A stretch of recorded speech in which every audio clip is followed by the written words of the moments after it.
Hi, Mr. Ellison here, Eastside Construction. We're going to be looking at the compound miter saw today. Talk about some of the features and some of the safety tips in order for you to use these things properly.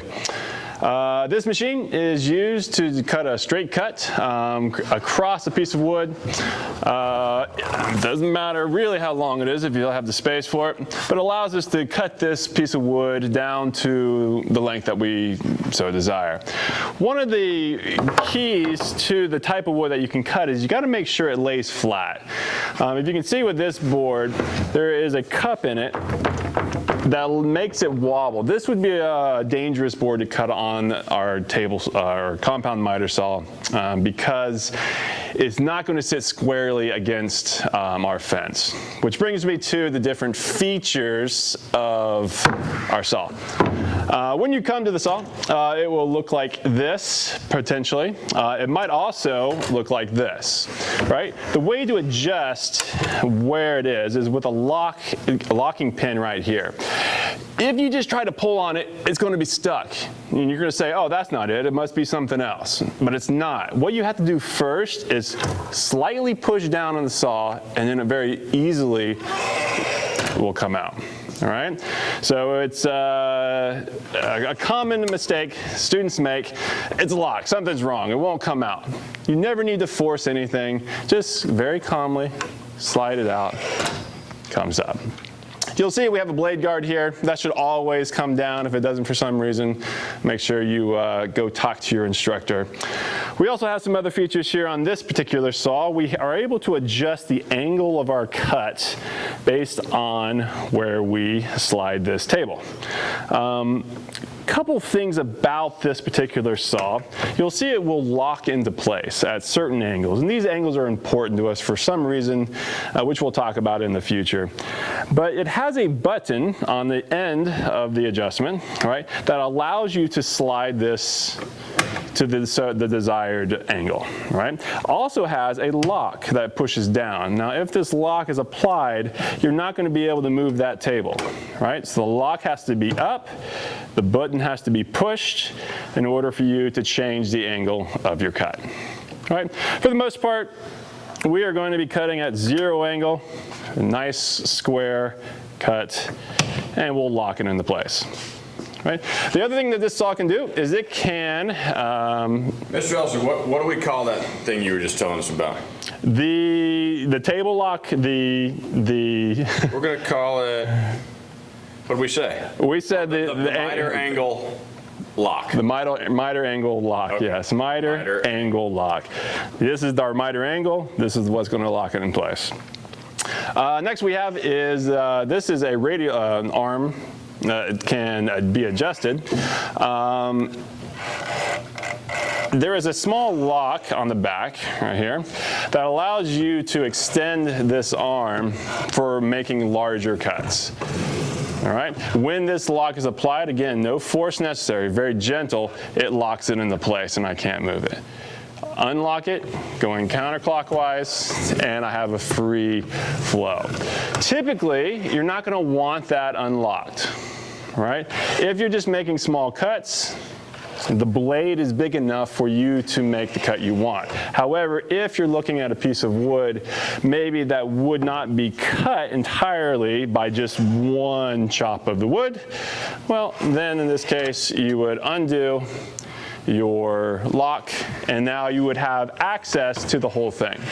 Now, when you are cutting large pieces of wood, there is a procedure that you must follow in order to do it safely. First thing is, you will always start the saw, you will pull it all the way out, you will push it all the way down, and you will push it all the way back, letting go of the trigger button, letting it come to a complete stop before you let it come back to the top. And this is important for not damaging your wood.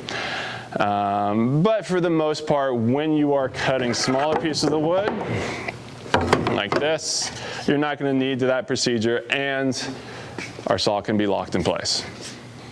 Okay, so let's do a few demonstrations. Am I missing anything on the... Before we do that, can you tell us, are there any other parts, like what are we going to call, I know it might seem obvious, but what are we going to call, what's your hand on? So we'll call this the handle. Okay. Okay, and then we have a trigger. Okay. All right, just like, so the trigger is a black button in here, and then I'll go ahead and turn it on so you can hear it. Okay, and it just clicks as you hold it, the saw will come on. As soon as you let go of it, the saw will go off. Takes a second or two for the blade to stop spinning.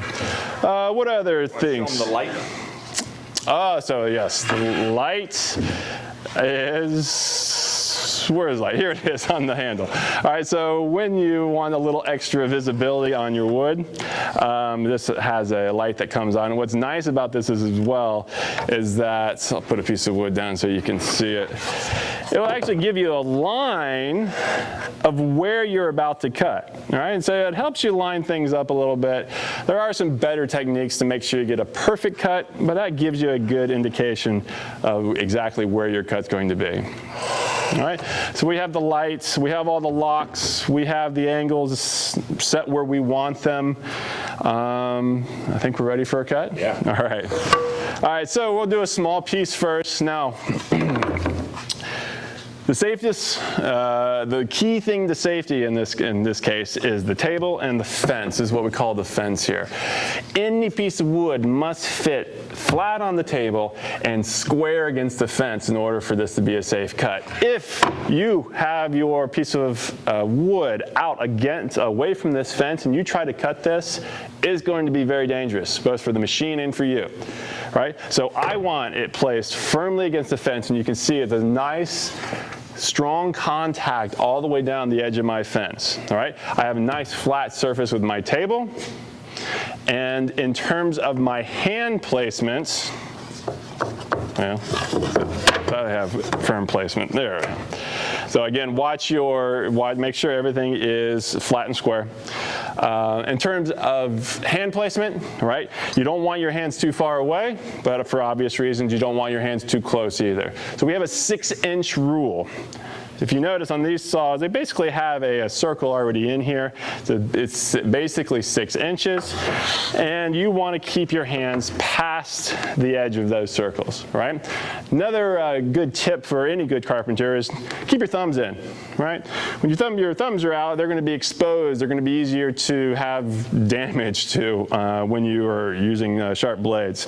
So we never want to cut with our thumb out. My hand's 6 inches away, but my thumb's not, right? So I want to keep my thumb into my hands, right?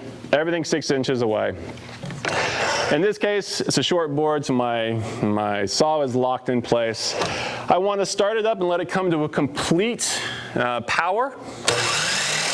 You notice it takes just about a full second for it to spin all the way up. If you try to cut too quickly, it's going to damage the wood, damage the blade, perhaps be dangerous to you. So let it come to a full speed, cut all the way through.